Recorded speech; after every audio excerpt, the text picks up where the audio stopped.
Expired. I recognize the gentleman from Massachusetts, Mr. Keating. Thank you, Mr. Chairman. I'd like to draw our attention to European issues, and particularly Ukraine, Central Europe, and Georgia.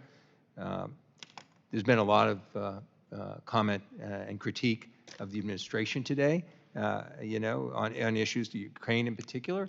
And I must say that the most important issue at this moment, a pivotal moment in this war, is the supplemental aid to Ukraine, the bipartisan Senate package that's been sitting there.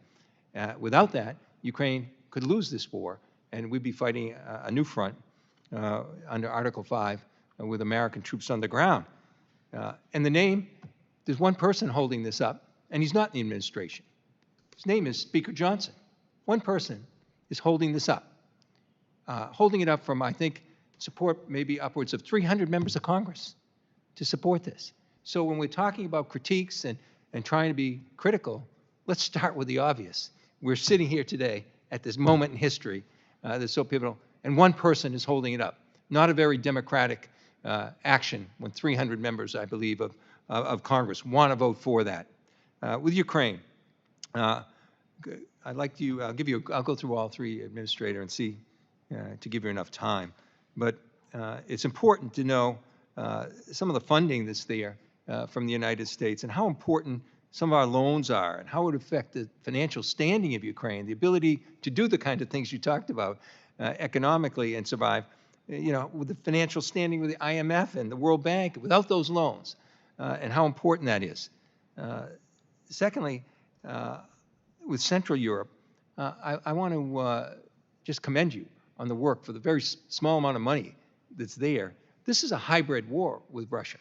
They are trying to not just have a war of aggression with Ukraine, they're trying to deal with the conflict all through Europe using disinformation and other activities. And I just want to say that the work that's being done, the pro-democracy work that's being done there to counter this is so critical, dealing with backsliding in countries, particularly when we have countries like Hungary, with some of their actions, Slovakia, with the support of some of their lack of support there towards Ukraine and the rest of Europe in that regard.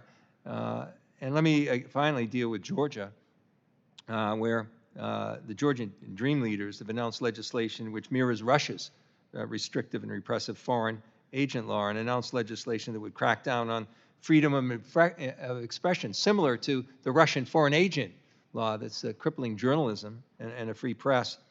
And also in Georgia, how we continue to work in Georgia to support Georgia's European Union accession progress, yet there's concern again with legislation that's being proposed that would crack down on freedom of expression with regards to the LGBTQ+ individuals in Georgia. And I gave you a lot to go through, but these are very important issues.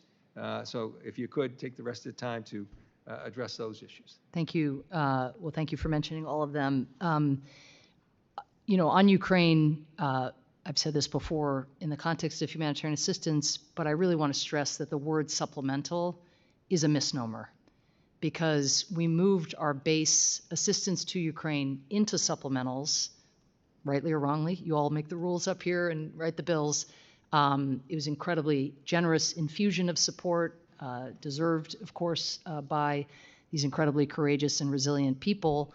And we have put that money to unbelievably effective use. And again, to talk about the rate at which their economy is growing, to talk about the change in, believe it or not, the changed business operating environment, that the anti-corruption indicators, because I just wanted to give you a chance on the other topics, but humanitarian aid is like a misnomer. I mean, we're talking about funding. Well, they're two different buckets. First right? responders, we're talking about dealing with preserving the energy grid. The country would collapse and Putin would win if we aren't doing those things. So it's beyond humanitarian. But if I put on Central Europe and Georgia. No, but I mean, we do humanitarian assistance, right? That is about giving vouchers to displaced people who wouldn't otherwise have access to food or, free medical care or psychosocial support. But these investments in the economy are what are going to put Ukraine in a position. I use the example of the Republic of Korea at the beginning of my opening statement, of going from being a recipient of assistance to now $5 billion a year as a development partner. That's what Ukraine is going to be. They've already set up the shell of their new development, their new USAID, Ukraine Aid, that is going to be our partner working in other countries exporting technology. I just want to mention one of the Central European countries, Moldova, which also is on a brave democratic path that has brought it nothing but risk and a lot of misinformation and interference from Russia.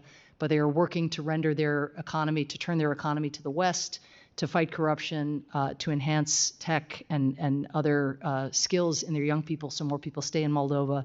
That's a success story. And on Georgia, just a very sad turn of events in terms of some of these anti-democratic moves, particularly sad in light of the strides that Georgia has made combating corruption, because a lot of those who will be most chilled if this foreign agents law passes are those that hold the government accountable and that have been absolutely vital in rooting out corruption over many decades. Georgia had been a real exemplar in terms of enhancing transparency, open procurement, and the like. So I think in all of these areas, again, there's more work to be done, but it comes back to we want to be catalytic with any resources we are given. I want to turn $1 into $2, $3, $4, including by crowding in the private sector, working with the DFC and others.